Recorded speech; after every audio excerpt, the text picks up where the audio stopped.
Welcome to today's Explainer. We're going to dive straight into the evidence and explore a really big question about one of Europe's absolute most talked about destinations. You know, if you've been paying any attention at all to global travel or relocation trends lately, you've probably noticed that one specific country just keeps popping up at the top of everyone's list. So, let's dive into this intriguing question and see exactly why expats, remote workers, and retirees are literally flocking to this sun-soaked nation. It's a pretty bold claim, right? The best country? But to understand if it actually holds up, we really need to look past the hype and examine the hard facts about the lifestyle, the economics, and the geography that this country actually offers on a day-to-day basis. Look, on a macro level, the appeal is undeniable. The data really speaks for itself. Over 300 days of sunshine a year. But it's not just about getting a good tan. It's about your overall quality of life. The country consistently ranks among the safest nations globally, and it boasts a really excellent healthcare system. And here's the real kicker. Compared to places like the UK, Germany, or France, the cost of living is significantly lower. So you're getting premium safety and weather without paying that premium price tag. Let's move on to Part 1, Cities of Charm and History. We'll kick things off up north in Porto. It's often considered Portugal's most charming city, and it's easy to see why. Just look at that colorful architecture stacked beautifully along the stunning Douro River. You're basically looking at centuries of history built right onto the water's edge. And of course, we can't forget that this specific region is world famous as the birthplace of port wine, which has been produced in the nearby valley for hundreds of years. What I find so fascinating about this region is the sheer contrast of experiences you can have just minutes apart. In the city center, you have these historic, magnificent bridges glowing at sunset, a real testament to old-world romance.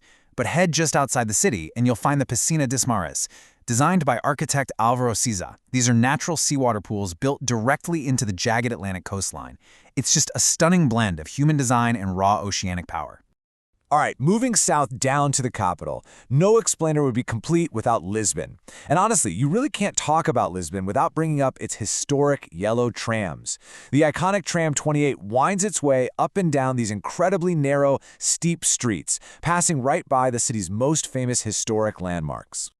Taking a wider view, the old-world charm that draws so many people to Lisbon is totally apparent. With its colorful neighborhoods, striking viewpoints, and those iconic terracotta roofs stretching out toward the water, it really feels like stepping back in time. It provides a visual richness that you just don't find in most modern metropolises today. But hey, don't let all that ancient architecture fool you. Lisbon perfectly balances its deep, rich history with cutting-edge modern innovation. Behind those historic facades, the city has quietly transformed into one of Europe's fastest-growing hubs for startups, technology companies, and international talent. It's become a massive magnet for professionals who want old-world charm on the weekend, but a dynamic, global business environment during the week. Section 2, Europe's premier surf coast. About 90 minutes north of Lisbon, we hit Peniche. It's a former fishing town that's entirely transformed into a premier surfing destination. The key here is its unique peninsula shape protruding right into the ocean. Because of this distinct geography, it catches waves from multiple directions, meaning you get near year-round surfing conditions right next to stunning sandy beaches. Now, if Peniche is famous, Nazaré is absolutely legendary. You can see how that tiny red lighthouse on the cliff edge is entirely dwarfed by the sheer wall of water behind it. Nazaré is world famous for producing some of the biggest surfable waves ever recorded.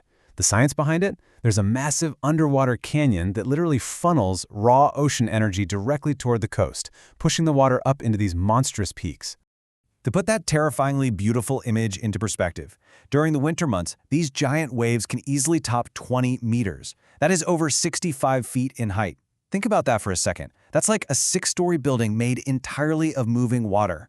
Even if you aren't crazy enough to grab a surfboard yourself, just watching the professionals tackle these giants is easily one of the most spectacular spectator experiences you can have anywhere in Europe. Heading a bit further south from those giants, we find Ericeira. This beautiful seaside town is incredibly unique because it's one of the very few places on the entire planet officially recognized as a World Surfing Reserve. This is a globally recognized designation designed to protect special surf zones and their surrounding environments. It's basically a badge of honor, meaning the local surf culture and the pristine coastline are fiercely protected and celebrated. And you know what? This protected reserve status has created something of a haven. It's not just for professional surfers anymore. It's become the ultimate sanctuary for digital nomads and remote workers. Why? Well, because you get this super relaxed surf town lifestyle paired with surprisingly great internet, beautiful beaches, and excellent restaurants. For a growing community of expats, it absolutely represents the perfect balance between deep, focused work and high-quality leisure. Seeing it from above, you can really tell exactly how the town perfectly hugs those dramatic cliffs. Ericeira offers an incredible cultural blend where traditional Portuguese fishing charm meshes seamlessly with a really vibrant international energy. It's pretty easy to see why someone would just pack up their laptop and move here. Part 3. Hidden Coastal Gems. Just a bit south of Lisbon lies Setúbal. Guys, this is an incredibly underrated region of the country. It is famous for its deeply traditional Portuguese culture, beautiful wide waterfronts, and ask any local, they'll tell you it has some of the freshest, most delicious seafood you will ever eat in your entire life. It's quieter, it's highly authentic, and it moves at a wonderfully relaxed pace. And just outside Setúbal, you get this amazing dual landscape full of stunning contrasts. On one side, you've got the lush green hills of Arabida Natural Park rolling right down into calm turquoise waters that honestly rival the Mediterranean. Then, directly across the bay, you'll find the stunning, expansive white sands of the Troia Peninsula. Mountains and flat, pristine beaches located right next to each other. The best part? Troia is just a short, highly scenic ferry ride away from Setúbal. Aside from its long stretches of pristine white sand beaches and high-end luxury resorts, its absolute biggest attraction is the local wildlife. The Sado estuary is actually home to a resident pod of bottlenose dolphins.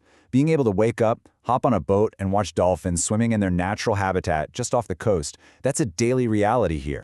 And finally, Part 4, the final verdict. So, bringing it all together, Portugal just offers an incredibly complete package. Look at the balance here. 300-plus days of sunshine and world-class nature, perfectly paired with a lifestyle steeped in rich history and exceptional food. And perhaps most importantly, the economics actually make sense. Whether you're considering a complete relocation, a shift to remote work, or finding the perfect spot for retirement, this unique combination explains exactly why so many visitors end up staying forever.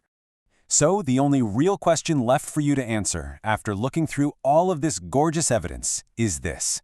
If you were packing your bags tomorrow, which specific lifestyle and destination would you choose to call home? Would it be the history of Porto, the energy of Lisbon, the giant waves of Nazaré, the digital nomad vibe of Ericeira, the surf beaches of Peniche, or the quiet luxury of Troia? Think about that for a bit, and we'll see you on the next Explainer.